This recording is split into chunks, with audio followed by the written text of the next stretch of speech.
Welcome to the craziest months of 2025. Ever since Saturn moved into Aries at the end of May, we've seen escalations in conflict all over the world. Headlines have been screaming civil war and World War III. Yes, these are worrying times, but nobody thought 2025 was going to be easy. And astrology can help to put events into context and provide a roadmap for where we may be heading next. In July, I think things are about to get even crazier because this is the month that Uranus moves into Gemini, marking the last of this year's outer planet sign transitions.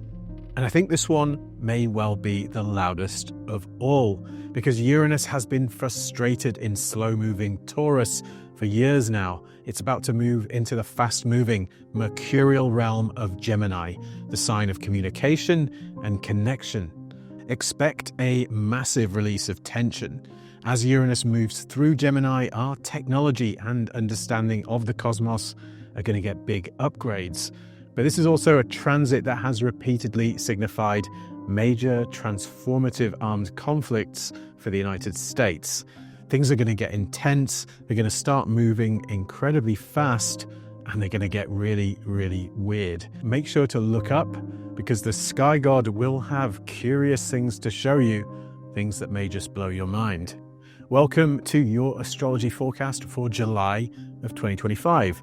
I'm your host, Dan Waits. This is World Astrology Report, and please get ready for another journey into the past to understand the present and the future. Hello friends, before we get into this episode, you've almost certainly noticed that I'm out of my usual environment and am now floating through space. Yes, I've ascended fully into 5D and I can tell you it's fantastic here. Or maybe I've moved out of my old place and I'm going to be traveling and using a green screen for the next few weeks. Choose the explanation you find most inspiring. If you enjoy the content on this channel, then please do give this video a like and let the all-powerful YouTube algorithm know that. And do also subscribe to the channel and enable notifications if you haven't already to make sure that you catch future episodes if you are so inclined. You might also want to consider becoming a member of the channel, either here on YouTube or at my website, worldastrologyreport.com. Signing up on YouTube gives you access to the full ad-free versions of my videos, including this one. In the extended version of this forecast, we explore the prophecies of Japanese psychic comic book artist Ryo Tatsuki of a tsunami supposedly hitting East Asia in early July. She correctly predicted the March 2011 tsunami. Will she be right again? Signing up as a member of worldastrologyreport.com on my website, you get ad-free access to my entire back catalogue of videos. Plus, you get access to all my long-form live streams in which I delve much deeper into the astrology, history, and esoterica that I get into on this channel. That includes my last 2.5-hour stream in which I presented my unified theory on hermetic secrecy, conspiracy theories, and breakaway civilizations. You also get access to my private forum where you can ask me questions and discuss astrology and the content here and whatever else with me and other World Astrology Report enjoyers. Thanks for listening, and let's get back to the video.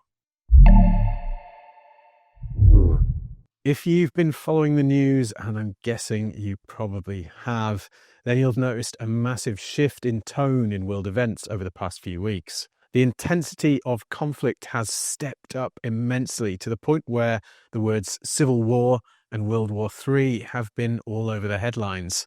And the astrological factor responsible for that shift is clear. It's Saturn, which moved into Aries on May the 25th. Saturn, as the slowest moving and metaphysically heaviest of the traditional planets, brings great pressure to the parts of life it's acting upon. And it's now operating in Aries, the sign of Mars, the war planet. Since Saturn's Aries ingress, the shift in intensity and the stakes in conflict zones has rocketed. It's been a powerful demonstration of astrology's validity, but obviously we have bigger concerns than that right now. It's as if we've entered a period of trial by fire, Saturn in the fire sign of Aries. In the United States, we saw protests in LA against the Trump administration's measures to round up illegal migrants. And these protests turned violent. Trump called in the National Guard, and we saw headlines across the board asking whether civil war was coming to America. With Neptune freshly in Aries, where it was during the last civil war, astrologers aren't surprised to see that. Right now, Saturn and Neptune are inhabiting the very earliest degrees of Aries. Later this year, they'll retrograde out of that sign and back into Pisces. So what we're seeing now may be a kind of preview of stronger trends that we'll see emerging early next year when they return. Both these planets have to do with boundaries. Saturn builds them, Neptune dissolves them. And the combination of these two has been bringing up the theme of borders and immigration. Across the world, we're seeing the very idea of borders coming into contention. The first degrees of Aries are a very sensitive part of the zodiac for the United States. In the Sibley natal chart for the US, this is where the IC is located, one of the four powerful angles of the chart. It's a point that speaks to the very territory and infrastructure of the US itself. It's starting to look to me like the domestic conflict that's brewing in the US and in many other parts of the world is going to center around the theme of borders and migration. The theme of sovereignty and the extent to which nations should continue to exercise it in a globalized world looks like a theme of the times, one that we're going to be dealing with for many years. Now, in last month's forecast, I highlighted the middle of the month as a time that would pose great challenges for Donald Trump. I said it was a time when he might take or be the subject of surprising or shocking action. And I think we saw that playing out in multiple ways last month. Perhaps we saw that in his deployment of the National Guard to LA, which was then contested by the state of California, prompting claims of a constitutional crisis with echoes of the Civil War. And on June the 14th came anti-Trump protests across the United States that were organized around the theme, No Kings. Trump's ascendant is found at the very end of Leo, in the last degree of the sign, conjunct the royal fixed star Regulus. The protests began at a time when Mars was right on Trump's Regulus ascendant, squaring rebellious Uranus. At this point, you really do have to ask, are Trump's opponents using astrology against him? We also saw a big escalation in Ukraine. On May the 26th, just after Saturn's Aries ingress, the Ukrainians allegedly attacked Russian President Vladimir Putin's helicopter with drones, which has been described as an assassination attempt. I've seen later claims that this drone attack was staged by Russia and denials that Ukraine was involved at all. Unfortunately, figuring out what's really happening in a war in which both sides have incentives to lie about the situation is a full-time job of its own. Anyway, the Russians responded with a massive drone attack on Kiev, and soon after that came a much trumpeted Ukrainian attack on Russian strategic bombers using drones smuggled into the Russian homeland. The stakes of that conflict seem to have risen dramatically, and Saturn-Neptune conjunctions have huge historical resonance for Russia. And then, of course, there was Israel and Iran, which are now effectively at war. I've been warning about the potential for this conflict to explode this year for a long time now. In fact, back in April of 2024, I put out a video on this very topic, and I pointed out that the conflict between these two states that broke out that month had coincided with a Mars-Saturn conjunction in Pisces. And I pointed out that that suggested that conflict between Israel and Iran is baked into the current 2-year Mars-Saturn cycle. Unfortunately, what that tells us is that this conflict is probably getting worse before it gets better. On June the 13th, again with Mars, planet of war, closely squaring Uranus, the planet of shocks and surprises, Israel launched a surprise offensive against Iranian nuclear sites and military leadership entitled Rising Lion. And once again, these felt like actions named with the specific intention of speaking to Donald Trump's natal chart. Once again, Trump has Leo rising in his chart. That's pretty much the name of this Israeli operation.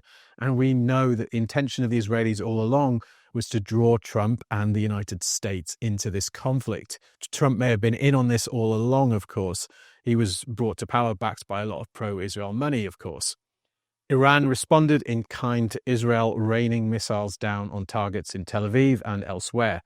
Finally, after claiming he was going to think about it for 2 weeks, Trump joined Israel in attacking Iran.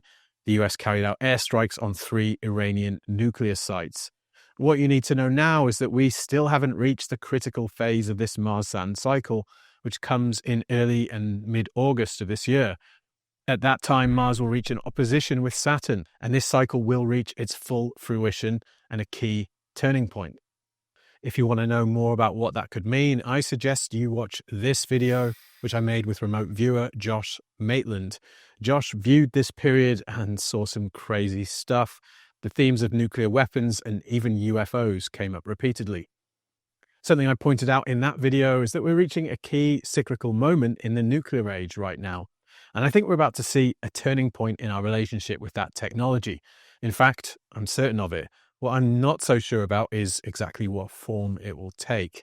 For that reason, I can't help but feel nervous when I hear about attacks on nuclear sites, as we've been hearing in recent days. Explosions, radioactive material, what could go wrong? And one last thing, in this recent video, I discussed the potential for a financial crisis manifesting sometime between now and September, when we'll see an eclipse from an eclipse family historically related to crises and financial and monetary transformations. I said I thought this could have to do with blocks to trade flows, and we may be starting to see where this crisis will come from. Iran has the power to rock the global economy by shutting down the Strait of Hormuz, through which 1/5 of the world's global oil supply passes each day. And apparently it's considering doing just that. That's it for our review of recent world events. Let's move to the forecasting parts of this video and to July, which promises to be just as crazy as June, if not more so. On July the 4th, Neptune, the planet of the ideal, the illusory, the spiritual, and all things oceanic, will station retrograde for the first time in Aries during its current cycle. Now, whether or not you'll personally feel this retrograde station will depend partly on your natal chart and whether Neptune is closely aspecting any planets or sensitive points in it. We have to bear in mind that Neptune is currently conjunct Saturn, which is also stationing retrograde this month, and that will color how we experience Neptune. One of the key themes with this conjunction is disillusion and dissolution. Things we thought we could rely on may turn out to be less than solid. Neptune can orient us towards the ideal, which life can struggle to compete with. That sounds depressing, but you have to bear in mind that things need to pass away before they can be replaced with better systems and structures. Neptune can also relate to drugs, the arts, deception, and illusion. So look for those themes being in the news around this time. President Donald Trump may have exemplified some of this spirit recently in his deceptive dealings with Iran. It seems likely that he's been playing a double game with the Iranians, pretending to be interested in peace, lulling them into a false sense of security, while secretly giving Israel the go-ahead to attack. But Neptune can also manifest in very literal fashion. Floods or disasters involving the ocean are certainly a possibility. The last time Neptune stationed retrograde was July the 2nd of 2024. That day saw massive floods hitting the state of Myanmar. And here we need to take a look at certain ideas in the zeitgeist right now, because in the Asia-Pacific region, there's a lot of talk about certain prophecies about events in July. In particular, a Japanese comic book artist has made some frightening predictions about events she says may take place on July the 5th. Ryo Tatsuki, who has been called the Baba Vanga of Japan, believes she is given information about the future in her dreams. And she's been drawing these visions in comic book format since the 1980s. She published them in a manga comic called The Future I Saw in 1999. In that comic, she said that a voice told her that a terrible natural disaster would hit Japan in March 2011. This prediction came true in the form of the March 2011 earthquake and tsunami that led to the meltdown of the Fukushima nuclear plant. More recently, Tatsuki has published an updated version of The Future I Saw, which includes a prediction about another major disaster hitting Japan on July the 5th. She foresees the eruption of a massive volcano under the sea somewhere between Japan and the Philippines, one that will cause the sea to boil and result in another tsunami, this one 3 times bigger than that of 2011. People in East Asia take this kind of prediction very seriously, and reports say that flights to Japan around this time are massively down compared to normal. Now, in my experience, very well-known prophecies seldom, if ever seem to come true. It's almost as if there's a kind of cosmic rule that events aren't supposed to be known by the masses in advance. When these kinds of predictions come true, they tend to have slipped under the radar and only be noticed after the predicted event has happened. So let's hope that that rule continues to hold in July. But you're probably wondering what the astrology says about all this. Well, I'm certainly not predicting Tatsuki's prediction will come true for certain. What I would say is that the astrological conditions do somewhat support something like this happening around this time. In the full version of this video, available for members of World Astrology Report, whether here on YouTube or at worldastrologyreport.com, we dig into the astrological factors that speak to this theme and ask whether Tatsuki's vision could indeed come true. To be short, big planetary sign shifts are often accompanied by natural disasters. The 2011 tsunami happened on March the 11th of that year. Neptune was in the final degree of Aquarius, heading for Pisces at that time, and Uranus was in the very final arc minutes of Pisces, about to shift into Aries. Right now, Uranus is about to leave Taurus, where it's been frustrated, and move into Gemini. That feels to me like a big release, and Uranus can bring rapid, violent, shocking events. And in the next section of this video, we'll dig into Uranus in Gemini. On July the 7th, Uranus enters Gemini, the last of 4 outer planet sign changes this year. Make no mistake, this is a massive deal. Uranus takes 84 years to cycle the zodiac. It spends about 7 years in each of the 12 signs. Uranus won't leave Gemini for the last time this cycle until 2033. Now, Uranus is a planet of individuality, one that connects us with our higher selves. It brings innovation, rapid shifts in our reality, and it pushes us to be true to our unique genius. It's the impulse towards freedom and self-realization and the breaking of chains. Uranus is evocative of Prometheus, the Titan who stole fire from the gods and gave it to humanity. Thus, Uranus is the planet of sudden technological leaps and their effects on society. It first entered Taurus in 2018. Taurus is an earth sign we can associate with all those material comforts that we rely on in everyday life. It rules things like land, farming, money, housing, and food. Its transit through Taurus saw massive growth in things like Airbnb, which allows people to turn their own homes into hotel rooms.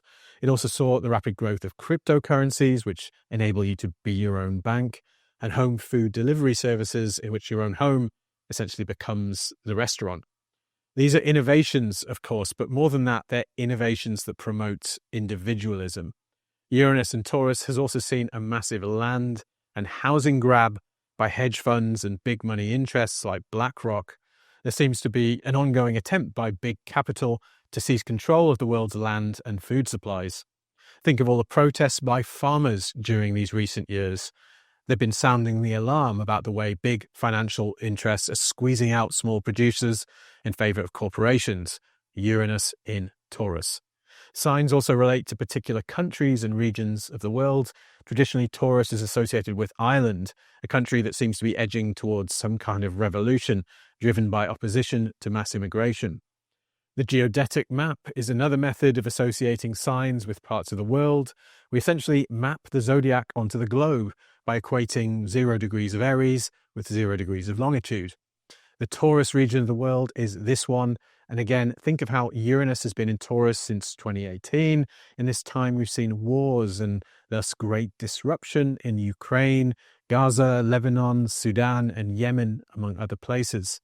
Now, Taurus is a slow-moving fixed earth sign. It's not the kind of place lightning-fast Uranus likes to be. From a purely vibes perspective, I'd say that Uranus has been frustrated in Taurus, and its move out of that sign at the start of July is likely to bring a big release of tension. We're watching a new war between Iran and Israel and the US getting started now, so that, of course, could be the locus of this great release. This is something I've been warning about for some time, partly because of geodetic Uranus moving across Iran. But I could also see major natural disasters coming around this time. Again, I explore this theme in the bonus section of this video with respect to Ryo Tatsuki and her prophecies. Uranus is going to move into Gemini on July the 7th. Gemini is an air sign connected with communication and connection. and one ruled by the swift messenger planet Mercury. Gemini governs media, computation, travel, and knowledge accumulation. Uranus's transit through Gemini is going to bring rapid advances in all of these areas, as if we needed more of those right now. If you think you've seen and heard enough about AI and quantum computing already, well, you probably haven't seen anything yet. I also think Uranus in Gemini will bring us revelations about the existence of other beings or civilizations in our cosmic neighborhood. This shift is yet another factor that points to disclosure around the UFO phenomenon and high-profile sightings and even engagements with it. As I discussed in my recent live stream on the breakaway civilization, I think it's very likely that a faction of financial and corporate interests connected to the US military and intelligence has covertly developed incredible technology over the past few decades. I suspect we're going to see signs of what that technology is in the coming years. The breakaway civilization is breaking back in. Keep your eyes peeled to the sky and your third eye open, because the sky god Uranus has revelations for us all. With Pluto in Aquarius making a trine with Uranus in Gemini, we're going to learn so much about the cosmos and our place in it in the coming years, it will make your head spin. But Uranus's transits through Gemini have a difficult history, especially as they relate to the United States. As every astrologer worth their salt will tell you, Uranus was in Gemini at the Declaration of Independence, as the Revolutionary War was raging. It was there one Uranus cycle later during the Civil War, and it was there during the Second World War. All three of these wars transformed the United States in profound ways. In the Sibley chart for the United States, Gemini is the chart's 7th house, the house of the other, and so it relates to allies and enemies. Mars is in that sign in the natal chart, giving us another reason why Uranus transiting through Gemini has brought war for the US. What's more, during each of these Uranus and Gemini transits, the way the US monetary system worked was transformed, as I explained in this recent video. In 1944, the Bretton Woods Agreement turned the US dollar into the currency for global reserves and exchange, a big shift for the US's standing and its economy. We can expect another shift in the monetary system during the coming Uranus and Gemini transit between now and 2033. This looks to me like the monetary system going digital. Again, as we've seen, Uranus was in Gemini at the end of the Second World War. That war ended with nuclear explosions and a rebirth for the global system. Uranus's return to Gemini will see that system shaken up and renegotiated to account for a newly emerging multipolar world. Does this mean World War III is starting? Well, honestly, you'd be foolish to completely rule that out. I think it's worth preparing mentally for that possibility and still nevertheless hoping and praying that it doesn't happen. It might not. But I've long thought that this year and early 2026 were going to be very difficult. That said, the legendary astrologer André Barbeau thought that the astrology of mid-2026 was some of the best of the 21st century, and that it promised the emergence of a thriving global civilization that uplifted the poor of the world. Once Uranus gets into Gemini, it will form an incredible configuration with Neptune and Pluto, a minor grand trine, a flowing aspect pattern in fire and air signs, one that does seem to speak to the emergence of a new world system. But maybe that system will be born in fire. I've argued in previous videos that the ongoing synodic cycle of Pluto and Neptune has brought planetary bifurcations of both spirit and geopolitics. I wonder if we're really now witnessing a second Cold War taking shape, one in which we exist under threat of nuclear war, but somehow muddle through it and make massive advances along the way. Another factor to bear in mind is that Gemini includes a very sensitive and important section of the zodiac right now, the degrees of 7 and 8 Gemini. The last conjunctions of Pluto and Neptune happened in these degrees back in 1891 and 1892. So those degrees carry the promise of the cycle that began at that time. And when planets hit them, we can expect major developments in its themes. Now again, this is a Gemini cycle, and thus it's a cycle of bifurcations. In the late 19th century, when the cycle began, people were trying to develop the first heavier-than-air flying machines. But the same period also saw a wave of sightings of mysterious airships that were reported in hundreds of newspapers across America.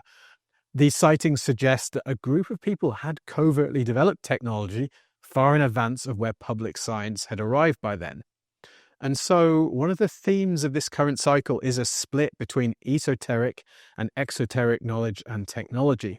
Uranus will be hitting the degrees of those Pluto-Neptune conjunctions in 2027 and 2028. At this time, we'll be seeing two types of technology in the sky, the conventional and the unconventional. That's exactly what happened the last time Uranus hit those degrees in the middle of World War II. Think of the Nazis' V-2 rockets and the Foo Fighters, the strange lights seen in the sky by both Allied and Axis pilots. And so after Uranus enters Gemini, expect the world to start looking a lot more sci-fi. But just as different people resonate with different zodiac signs, so do different parts of the world. On the geodetic map, the region associated with Gemini is this one.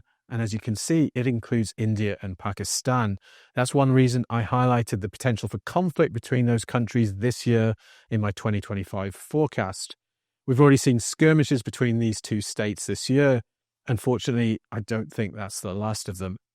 And one last thing, we should always be wary of thinking that we know what Uranus is going to bring us, because it is, by its nature, a planet of surprise. Expecting the unexpected is a smart policy where this planet is concerned. Let's change tack, because on July the 10th, we'll see the first lunation of the month. On July the 10th, we'll see a full moon in the sign of Capricorn. Full moons are times when the consequences of actions taken earlier are revealed.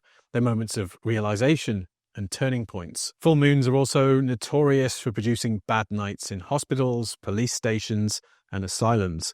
They don't call it lunacy for nothing. There's something about moonlight that affects us in strange ways. This full moon is taking place in Capricorn, and so, as is always the case with a Capricorn full moon, the sun will be in Cancer. The Cancer-Capricorn axis has to do with our responsibilities in our closed protective spaces and out there in the world, and how we balance them. If we look at the astro map for this lunation, we see something interesting. When it goes exact, it will be right on the midheaven, high in the sky, and very visible in Iran, among other places. Expect major events there. But there's another factor to think about with this full moon, and that's its rulership by Saturn. Saturn is stationing retrograde on July the 13th, so it will be spending the month barely moving. It's in Aries, signifying greater pressure on the themes of self-expression and assertion, as well as war and armed conflict. This full moon will likely signify an intensification around these themes. With Saturn in Aries, I'm expected to see contention and the creation of new structures related to identity and sovereignty, as well as high-pressure situations connected to self-determination and war. Think of the recent LA riots and how some of the protesters were waving Mexican flags. They were challenging the US state's right to tell them that they didn't have the right to remain on US soil without the right paperwork. Now let's change tack and think about something a little sunnier. On July the 22nd, the sun will enter the sign of Leo, where it will remain until August the 22nd. Yes, Leo season is nigh. Leo is a fixed fire sign ruled by the sun, and its focus is the authentic expression, visibility, and celebration of the spirit. When the sun is in Leo in the northern hemisphere, it's the height of summer, but it's also a time when light is steadily declining each day. The days grow shorter and the nights longer, even if light is still very much dominant. We're having our time in the sun in Leo season, but we're at least subconsciously aware that this time is limited. And so Leo seeks to shine brightly enough that it will be remembered when the light has gone. That's why Leo is the sign of royalty, leaders, and celebrities. It's a sign of positions of centrality, like the sun. Ideally, Leo uses its position to shine a light on the good, the true, and the beautiful. The noble soul recognizes its duty to those in less fortunate positions. Leo's shadow side is to become addicted to the light, to exalt the self and its image above all else, and to use its position for selfish purposes. My favorite quotation from a Leo comes from the Welsh poet Dylan Thomas, who had Leo rising. I've said this on the channel before, but I think it's worth repeating. He famously wrote, "Do not go gentle into that good night. Old age should burn and rave at close of day. Rage, rage against the dying of the light." That's the Leo spirit. And so I wish you a sunny Leo season. We all have Leo somewhere in our chart and in our lives. And so in these challenging times, may you use what visibility and centrality you have to shine a light on that which is good On July the 24th comes a new moon in Leo. This lunation is certainly one for the books because it's tied into the transformative energies of the outer planets. This new moon could bring some form of transformative confrontation with it, one between the self and the collective. It's in a tight opposition to Pluto in Aquarius. It's trining the Saturn-Neptune conjunction in Aries and sextiling Uranus, freshly in Gemini. In other words, it's triggering the minor grand trine of Uranus, Neptune, and Pluto. I think this outer planet configuration is signifying the emergence of a new multipolar global order, and this new moon could give us big clues about the direction we're heading in. That's it for this forecast video. In the extended version of the video available for members of World Astrology Report, we dig into prophecy. In particular, we examine the astrology behind the predictions of Ryo Tatsuki, the manga artist who has written of a volcanic eruption and tsunami coming in early July. If you want to know more about some of the possible scenarios for the coming years, I suggest you dig into my New Age 2026 series. In particular, this last episode of the series looks at possible scenarios around global conflict. Thanks for watching, and see you again soon.